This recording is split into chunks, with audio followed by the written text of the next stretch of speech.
લાખો વર્ષોથી ઉભો છે આ ડુંગર, સૂર્યને ઉગતો જોયો છે, સૂર્યને આથમતા જોયો છે. માણસ બદલાયો, સમય બદલાયો, પણ આ ડુંગરનું મૌન ક્યારેય નથી બદલાયું.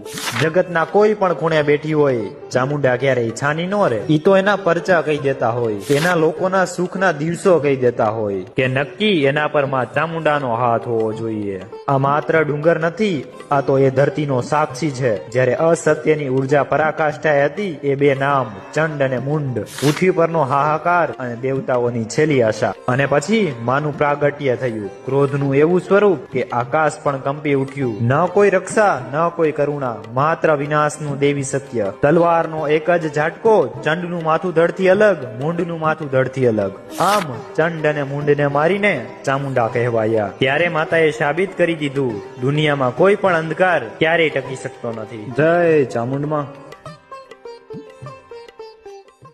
લાખો વર્ષોથી ઉભો છે આ ડુંગર, સૂર્યને ઉગતો જોયો છે, સૂર્યને આથમતા જોયો છે. માણસ બદલાયો, સમય બદલાયો, પણ આ ડુંગરનું મૌન ક્યારેય નથી બદલાયું.